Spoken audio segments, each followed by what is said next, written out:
La vie est trop courte pour s'épiler la chatte. Je souris, je rigole même, carrément. Destination Prune-sur-Mer. C'est le quartier des amoureux.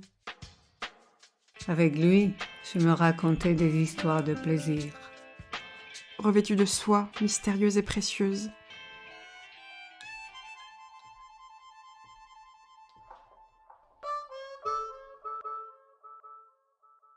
Aimer beaucoup. Sauver le clitoris planétaire. Suivre les lignes du vivant. Le monde entier est un théâtre. Finalement, c'est la routine qui me fait peur.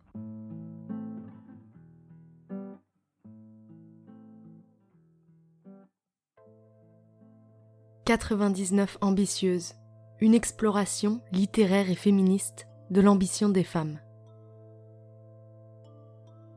Épisode 3. Révolution. Changer le monde.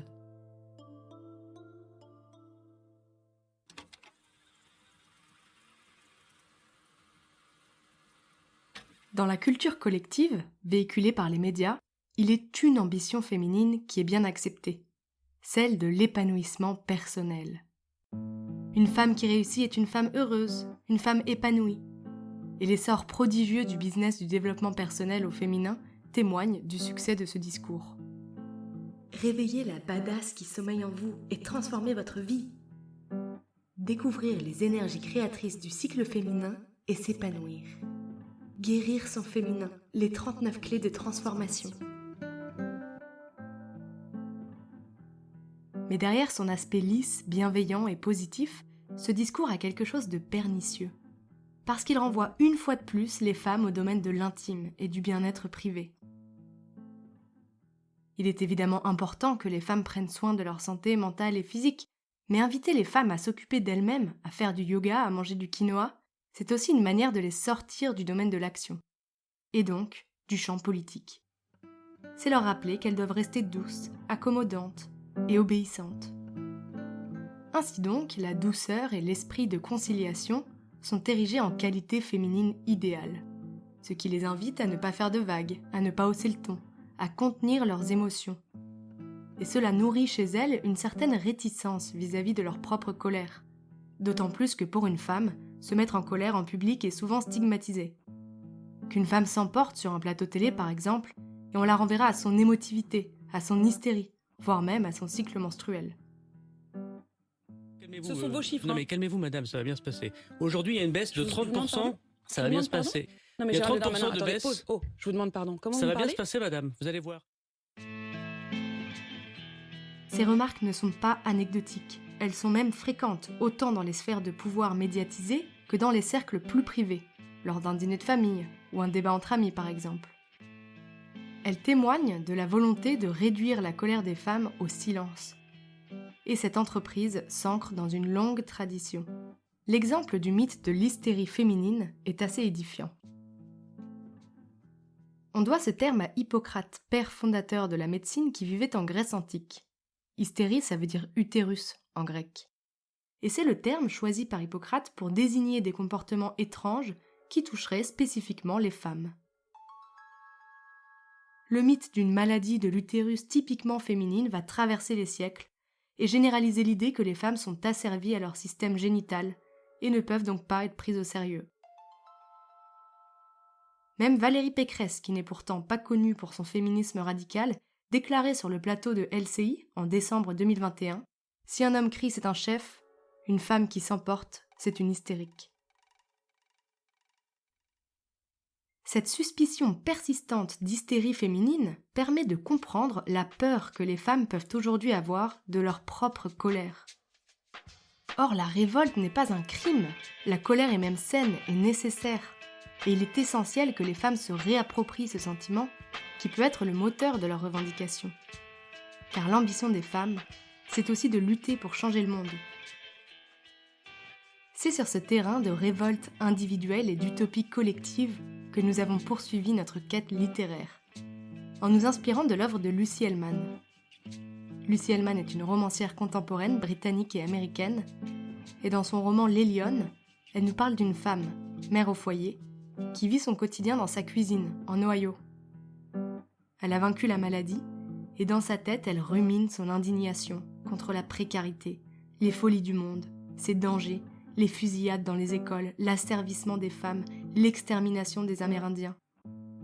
L'inventaire de son quotidien est marqué par la révolte et rythmé par sa formule répétitive « le fait que ». Quand elle était petite, le fait que la poussette s'est juste mise à rouler et je n'ai pas pu la rattraper à temps, et elle a basculé au bord du trottoir et Stacy s'est coupée à la main. Le fait que je me suis sentie tellement coupable. Et le fait que c'est encore le cas. Le fait que j'ai détourné les yeux 1 seconde pour mettre les courses dans le coffre. Le fait que les gens disent toujours ça quand il arrive quelque chose d'horrible à leurs enfants. J'ai détourné les yeux 1 seconde. Et il s'est fait écraser, kidnapper, emporté par les eaux. Le fait que j'ai regardé autour de moi, et c'était comme cette scène dans Babar, et alors je l'ai vue, qui saignait et qui pleurait. Le fait qu'elle a pleuré pendant des heures et que je me suis sentie encore plus coupable. Le fait qu'aucune personne normale ne lâcherait une poussette même 1 seconde. Le fait que je dois être la pire mère du monde. Le fait que Léo dit que je suis une bonne mère. Mais enfin, qu'est-ce qu'il en sait ? Le fait qu'heureusement, il ne me voit pas quand ça va mal. Enfin, j'espère. Le fait que sans Léo, je ne sais pas comment je ferais pour continuer. Le fait que c'est la seule personne qui semble m'apprécier. Le fait qu'il m'aime et rende tout ça supportable. Le fait que Jake suce son pouce. Et Ben fait encore pipi au lit parfois quand il est trop fatigué. Et Gillian est obsédée par les vidéos de maquillage. Le fait que rendre 4 humains opérationnels, les amener vivants jusqu'à l'âge adulte, c'est une sacrée entreprise. Course contre la montre, Big Bang, Big Mac. Sans parler de tous les conduire à l'école le matin, séance de motivation, kung-fu, karaté, vélo, bouteille de lait pleine d'urine, peluche, UPS, GPS. Le fait qu'un type a abattu 2 ingénieurs indiens au Kansas, juste parce qu'il croyait qu'ils étaient iraniens. Le fait que ce type ne savait même pas sur qui il tirait. Et l'un des 2 est mort. Le fait qu'il prenait juste une bière après le boulot, et voilà que ce type débarque et leur tire dessus. Le fait que celui qui a survécu a juste été blessé à la jambe et a réussi à s'enfuir en rampant, mais l'autre a été abattu, à bout portant, tir dans la vitre, verre renforcé, verre à l'épreuve des balles, optique, la bête, Obamacare, Michel. Le fait que la famille du défunt en Inde est dévastée. Le fait que toute l'Inde est dévastée. Le fait que c'était tous 2 des ingénieurs venus travailler sur un GPS. Nous avons donc accueilli la rage de Lucie Hellman au plus profond de nous-mêmes pour écrire à notre tour sur les sujets personnels et sociétaux qui nous révoltent. Nous avons laissé le coup de gueule monter et nous avons exprimé nos revendications dans l'humour, le sarcasme, le cynisme ou simplement la colère. Je dis non aux gloutons, moutons et démons, non aux religieux, pieux et vertueux, non aux bourgeois, sans joie, ni foi, ni loi, non à l'inceste et à la peste, non à Trump, ce cum de dump, pump à merde, non aux traditions sans raison, à vocation d'indignation, anti-insurrection, non à la fonte des glaces, aux ours polaires qui se déplacent, aux changements climatiques qui menacent. Non à la cruauté animale, à l'abus de la bête à poil, à toute haine viscérale.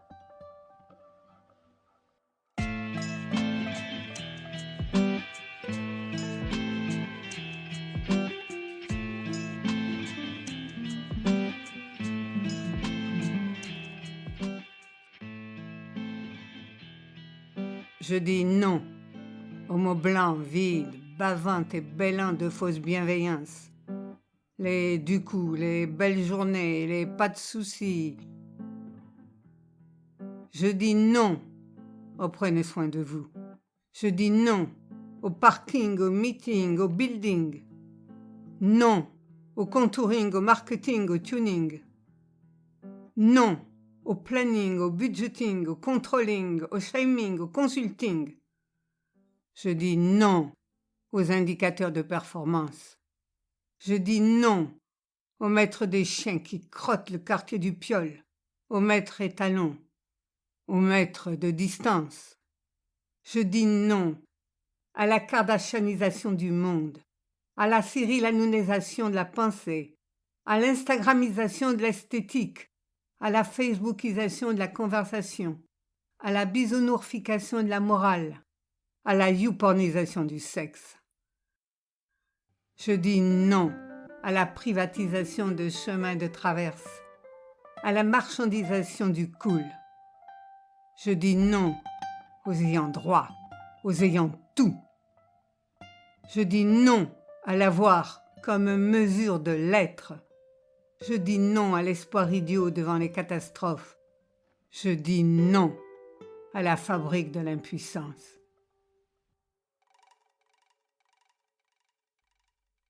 Le fait que j'enlève mon masque pour grignoter quelques amandes, le fait que je tarde à le remettre, le fait que la contrôleuse est épuisée ce soir, le fait qu'il est 22h, grosse journée, pas pleurer dans le TGV, le fait qu'elle m'invective, envie d'en découdre, le fait que je suis étonnamment détendue, le fait qu'elle insiste, vous la voulez vraiment cette amende, le fait que ça fait 8 heures de train, le fait que je lui réponds des amandes, j'en ai déjà plein la bouche, merci, le fait qu'elle devienne toute rouge, tomate bolo, le fait qu'elle m'émeut tellement, le fait que j'aimerais la câliner, viens donc dans mes bras ma grande folle, pour la consoler de son métier de merde.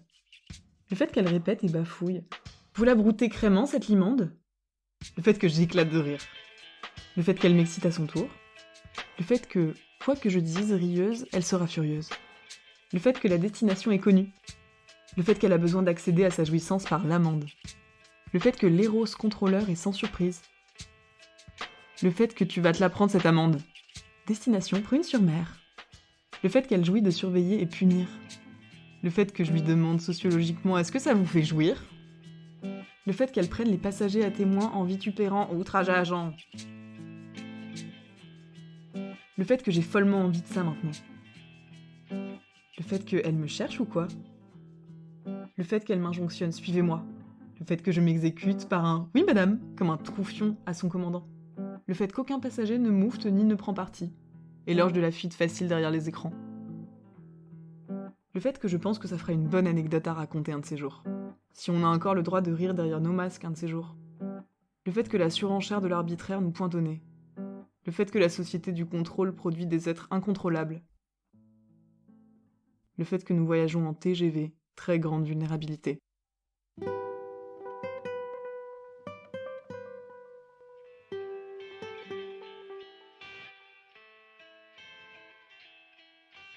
Je dis non aux foutres magnétiques des panneaux publicitaires qui scalpellent les cerveaux.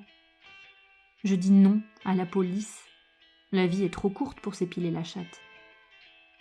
Je dis non à l'argent sale, à l'argent propre, à l'argent liquide qui cascade dans nos veines et indécence nos désirs. Je dis non à la société marchande qui nous subsume comme marchandises frelatées, obsolescence programmée des douceurs. Je dis non à Tinder, Grindr, Mythique et toute la clique à plan cul cœur sur commande, au menu, à la carte, rencontre algorithmée par l'ennui des mégabits. Je dis non au dick pic de la phallocratie spectaculaire. Il y en a assez des knackis, des tours Akbar, des saucisses de Toulouse et des Mr Freeze. Je dis non au porno à papa, au porno à tata. Je dis non à l'élevage intensif industriel, qui truise et torture le vivant en boucherie bouillie à burger. Je dis non au Barbie, réification de synthèse, idéalisme mortifère à fabriquer des petites filles complexées, mal dans leur anticorps plastique. Je dis non aux têtes de turc, aux têtes de pipe, aux têtes de veau, aux têtes à claques, aux têtes de gondoles qui font naufrager les bateaux de croisière à Venise. Je dis non à la prison. Non, l'enfermement concentrationnaire n'a jamais rendu quiconque meilleur. J'affirme que la vie est vivante, que nous avons la solution, dans nos cœurs qui palpitent à crédit dans ce marais des horreurs, dans ces catacombes monumentales qui frontexent la vie et panthéonisent la résistance.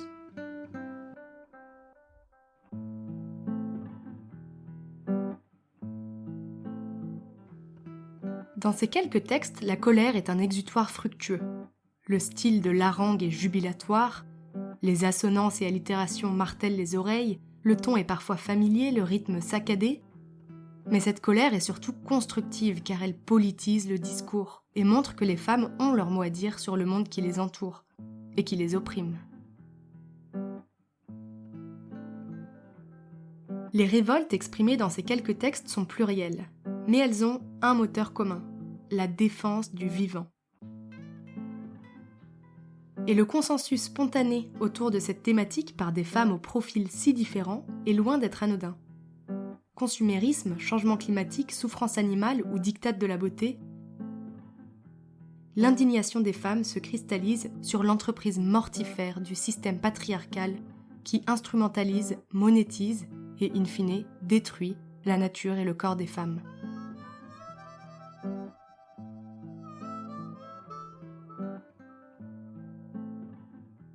Ces cris de contestation résonnent avec l'écoféminisme, tel que la philosophe Jeanne Burgard-Goutal le définit.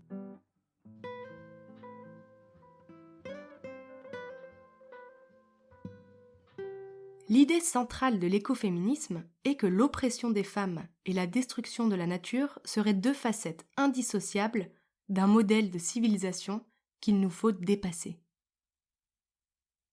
La conscience que ces oppressions font système invite à ne pas se contenter d'un combat écologiste ou d'une lutte féministe, mais à traiter toutes ces racines conjointement. Selon Jeanne Burgard-Goutal, penser le féminisme sans l'écologie revient à maintenir le système capitaliste en place, ce qui laisserait simplement plus de femmes privilégiées accéder au sommet de la pyramide sociale. En revanche, l'imbrication de l'écologie et du féminisme établit une radicalité anticapitaliste qui remet en question nos manières de voir les hommes, les femmes, l'histoire, la nature, et permet le vivre ensemble sur une planète habitable. En ce sens, l'écoféminisme est une véritable arme de déconstruction massive. La pensée de Jeanne Burgard-Goutal trouve son origine dans les années 70 et le travail de Françoise de Bonne en France. C'est dans son essai « Le féminisme ou la mort » que Françoise de Bonne utilise pour la première fois le terme écoféminisme, en 1974. Il sera ensuite repris par des militantes états-uniennes, anglaises ou indiennes dans les années 80. Les mots que vous allez entendre proviennent de cet essai. C'est une urgence que de souligner la condamnation à mort de toute la planète et de son espèce humaine, si le féminisme, en libérant la femme, ne libère pas l'humanité tout entière, à savoir, n'arrache le monde à l'homme d'aujourd'hui pour le transmettre à l'humanité de demain. Si l'œuvre de Françoise de Bonne est aussi fondatrice pour notre travail d'exploration littéraire et féministe de l'ambition, c'est aussi parce qu'elle était des premières à appeler les femmes à réinvestir et réinventer les mythes, à s'emparer du pouvoir de la poésie et des mots pour appréhender et tordre le réel. Elle nous rappelle que le renversement de l'ordre établi passe par un renversement des imaginaires et la construction d'un avenir plus désirable dans lequel se projeter. C'est dans cette perspective que nous avons fermé le cycle de la colère en la transformant en une force créative dans les notes pour changer le monde ou sauver la Terre que vous allez entendre. 10 façons, et même plus, de changer le monde selon moi. D'abord, changer son monde, son petit monde à soi, rikiki, limité, abîmé. Son petit monde de tiques obstinés et aveugles, en se laissant traverser par tout ce qu'on sera capable de recevoir et de toucher, d'entendre et de dire, de penser et de rêver. S'ouvrir au monde. Croire qu'on peut changer le monde. Offrir à chaque terrien et terrienne 2 nationalités. Une nationalité au tirage, celle de sa naissance, droit du sol ou droit du sang, et une autre au grattage découverte à l'âge de 18 ans. Née à Stockholm, citoyenne nigériane. Native de Khartoum, citoyenne costaricaine. Le grand loto des passeports. Demandez à chaque homme adulte de porter une burqa de polyester, j'en ai une à la cave, pendant 2 heures au soleil, pour bien sentir la valence différentielle des sexes et la transpiration. Croire dans l'efficacité de quelque chose. De la parole ou du coup de pied au cul, de la méditation ou du faire ensemble, du silence ou de la révolte, du vélo de route ou de la poésie, peu importe.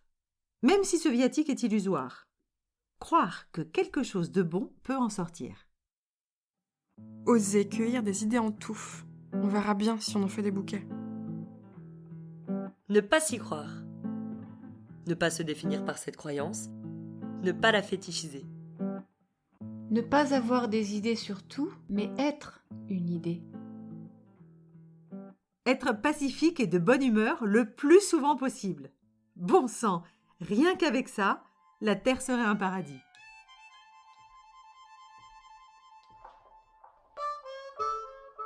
Se lever tôt. Cherchez à qui s'adresser. Se chercher une famille d'adoption qui n'est peut-être pas celle qui vous a mise au monde. Se chercher un pays d'adoption qui ne se trouve peut-être pas sur une carte. Se faire une place, la prendre. Écoutez ceux qui n'ont rien à vendre. Honneur aux poèmes. Ce n'est pas le pognon qui sauvera le monde. S'intéresser aux manières d'être au monde des humains, du monde animé et inanimé. Suivre les lignes du vivant. Aimer beaucoup. Cessez de se plaindre. Cessez de se plaindre de ceux qui ne cessent de se plaindre. Aller vite et faire preuve de patience. Changer son rapport au temps. Rompre immédiatement et définitivement avec la fabrique de l'impuissance, l'idéologie de l'impuissance, le confort de l'impuissance. 100 fois sur le métier, remettre son ouvrage, grâce au courage qu'on aura récolté. Rompre immédiatement et définitivement avec le fantasme de la toute-puissance, l'illusion de la toute-puissance, la violence de la toute-puissance.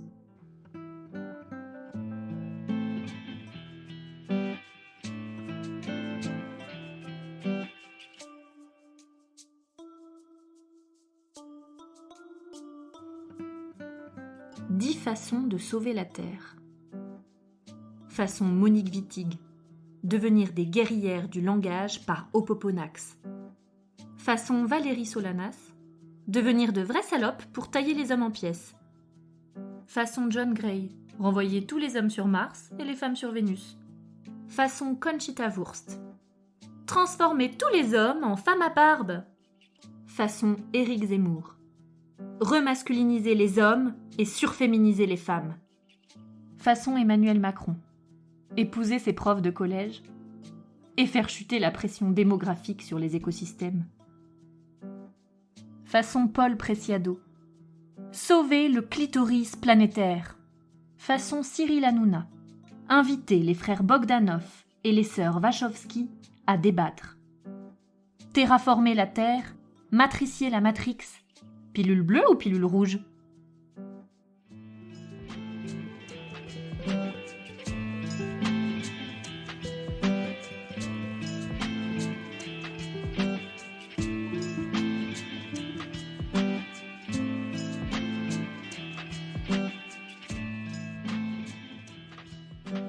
Dans le prochain et dernier épisode, nous dessinerons les notes finales des contours de l'ambition avec une ode à la vie dans les plaisirs sensoriels, émotionnels et intellectuels qu'elle procure.